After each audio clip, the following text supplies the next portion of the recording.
నమస్తే బ్రో, మీ పేరు? నా పేరు కందుల నాగార్జున, మంగళగిరి మాది. ఏం చేస్తుంటావు బ్రో? నాది గోల్డ్ బిజినెస్. Gold business. ఏంటి మంగళగిరి నియోజకవర్గం అంటూ ఉన్నారు. మరి నారా లోకేష్ గారు ఈరోజు మీ ఎమ్మెల్యేగానే కాకుండా ఐటీ మినిస్టర్గా కూడా వర్క్ చేస్తూ ఉన్నారు. అసలు ఆయన పాత్ర ఎలా ఉంది? కంపెనీలను తీసుకురావడంలో ఆయన ఎలాంటి పాత్ర పోషిస్తున్నాడు ఈరోజు రాష్ట్రంలో?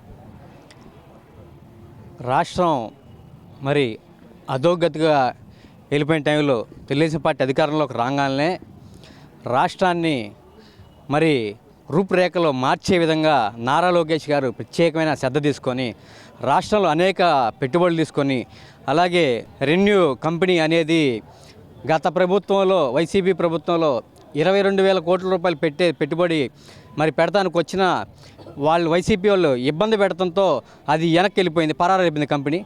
అదే కంపెనీ ఈరోజు నారా లోకేష్ గారు దాన్ని ఒప్పించి మరి మాట్లాడి దాన్ని ఎంతో కృషి చేసి ఈరోజు 82,000 కోట్లతో మన ఆంధ్రప్రదేశ్ రాబోతుంది. మరి ఆ ఘనత మరి నారా లోకేష్ గారిదని ఈ సందర్భం మీకు తెలియజేస్తున్నాం. అంటే ముఖ్యంగా ఆయన బయట విదేశాలకు వెళ్ళి పారిశ్రామికవేత్తలతో మాట్లాడి రావటం కానీ, ఆయన మాట్లాడుతున్నప్పుడు ఆయన స్పీచ్ ఇవ్వడం కానీ, మన రాష్ట్రానికి సంబంధించిన మాటలు మీరు విన్నారా? అసలు ఏ విధంగా అనిపించింది ఆయన మాట్లాడుతున్న మన రాష్ట్రానికి సంబంధించి? ముఖ్యంగా మన రాష్ట్రం వెనక్కి వెళ్ళిపోయింది. మరి ఈ రోజున రాష్ట్రం ముందుకు రావడానికి మరి విదేశాలు వెళ్ళి నారా లోకేష్ గారు ఒకటే బాటలో ఉన్నారు.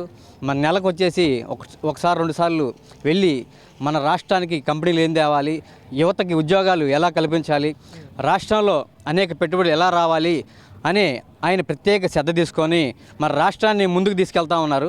ఈ రోజున మరి లోకేష్ గారు అంటే ప్రతి ఒక్క మనసులో ఉండిపోయారు.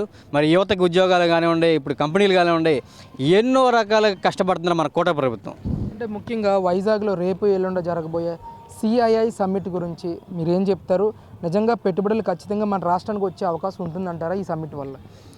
ఆల్రెడీ ఏ ఫోన్ తీసినా, ఏ టీవీ చూసినా మన రాష్ట్రానికి వచ్చిన కాంచి పెట్టుబడులు, కూటమి ప్రభుత్వం వచ్చిన కాంచి పెట్టుబడులు ఏ విధంగా వస్తున్నాయో చిన్నపిల్లలకి చెప్తారు. ఈరోజు ఎన్నో రకాలుగా ఎన్నో కంపెనీలు తీసుకొస్తూ ఉన్నారు. అదేవిధంగా మరి వైజాగ్లో సబ్మిట్ పెట్టేది కూడా ఎన్నో కంపెనీలు రాబోతున్నాయి. ఎంతోమంది మరి పైనుంచి వేరే దేశాల నుంచి వచ్చి ఇక్కడ కంపెనీలు పెడతామని చెప్పేసి చాలా పెద్ద సన్మిటే పెడుతున్నారు. మరి అందరూ ఆ రోజు ఇంకా తెలుసుకుంటారు ప్రజలు కూడా కూటమి ప్రభుత్వం పనితీరు ఎలా ఉందనేది. అంటే లోకేష్ గారు కానీ, చంద్రబాబు నాయుడు గారు కానీ విదేశీ పర్యటనలు చేస్తూ ఉన్నా, ఇప్పుడు విశాఖపట్నంలో పెడుతున్న ఈ సమ్మిట్ కానీ ఇవన్నీ కూడా పబ్లిసిటీ స్టంట్స్ మాత్రమే అని చెప్పి వైసీపీ నాయకులు పెద్ద ఎత్తున ప్రచారం చేస్తున్నారు. అలాంటిది ఏమీ లేదండి. వాళ్ళకి నొప్పి వాళ్ళ ప్రభుత్వంలో ఒక్క కంపెనీ తెచ్చింది లేదు. ఆ కోడిగుడ్ల మీద ఏకల బెక్కడం తప్ప వీళ్ళు వేసింది ఏమీ లేదు రాష్ట్రానికి.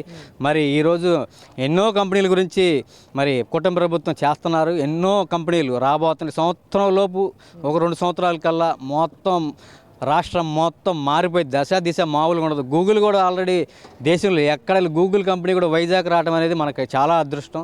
అది ప్రతి ఒక్కరికి తెలుసు, చూశారు. వైసీపీ వాళ్ళు ఎందుకు ఏడుపులు, వాళ్ళు ఏం చేయలేపారు. మామిడి తాండ్రు, ఏదో జ్యూస్ అంటారు, బత్తాయి అంటారు, లేకపోతే నిమ్మకాయలు అంటారు, ఇక అవి తప్ప గుడ్లు అంటారు, అవి తప్ప వాళ్ళు చేసింది ఏం పీకిందే లేదు రాష్ట్రంలో. ఈ గూగుల్ డేటా సెంటర్ కూడా రావడానికి జగన్మోహన్ రెడ్డి గారి కృషే చాలా ముఖ్యమైన పాత్ర పోషించిందని చెప్పి మొన్నటి వరకు కూడా మాట్లాడారు. నేను కూడా చెప్పుకోవచ్చు అండి. ఇంకో కంపెనీ ఏదైనా పెద్ద కంపెనీ తీసుకొచ్చా నేను కూడా చెప్పుకోవచ్చు. నా పేరు నాగార్జున, నేను కూడా విజయవాడలో పెద్ద కంపెనీ పెడుతున్నాను, నేను కూడా చెప్పుకోవచ్చు. అలాగే వాళ్ళు చెప్పారు తప్ప వాళ్ళు చేసింది ఏమీ లేదు. అంతా ఇప్పుడు చేసేదంతా కూటమి ప్రభుత్వం వల్లే ఇక్కడ కంపెనీలు కానీ గూగుల్ కానివ్వండి, వేరే కంపెనీలు ఎన్నో కంపెనీలు, మాకు తెలియని కంపెనీలు కూడా ఈరోజు మేము తెలుసుకున్నాం. యువతగా ఈరోజు మేము చెప్తున్నాం అనమాట. అంటే లోకేష్ గారు పాదయాత్ర చేస్తున్నప్పుడు కానీ, ఏదన్నా సభల్లో మాట్లాడినప్పుడు కానీ 20 లక్షల ఉద్యోగాలు నేను కల్పిస్తానని చెప్పేసి యువతకి హామీ ఇచ్చారు.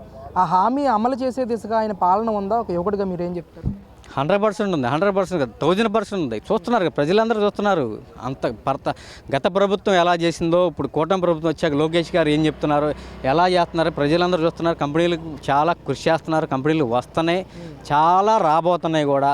అసలు దేశంలోనే మన రాష్ట్రం, మన ఆంధ్రప్రదేశ్ ఒక నెంబర్ 1 దిశగా వెళ్ళబోతుంది త్వరలో. అదే ఈ కూటమి పాలన పట్ల ప్రజలందరూ సంతృప్తిగానే ఉన్నారు, చాలా హ్యాపీగా ఉన్నారు. అదే జగన్ వచ్చినట్టయితే సగం మంది చచ్చిపోయేవాళ్ళు రాష్ట్రంలో. అందరూ పారిపోయేవాళ్ళు. ఏం కనీసం కిరాణా కొట్టుకు పెట్టుకోవాలన్నా భయం వేసి జనాలకి, అంత దారుణమైన పరిస్థితి అయ్యేది. కూటమి ప్రభుత్వం వచ్చింది, రాష్ట్రం సస్యశ్యామలంగా ఉంది. ఆయన ఏమో మరి నేను చేసిన మంచి ఇంకా ప్రజల్లోనే ఉంది, నన్ను ఇంకా కోరుకుంటున్నారు ప్రజలు అంటున్నారు. ఏం చేశాడండి ఆయన మంచి? ఏం చేశాడు? ఒక్కటి చూపించండి, ఒక్క కంపెనీ చూపించండి, ఒక యువతకు ఉద్యోగం చూపించండి, యువతకు ఉద్యోగం చూడండి.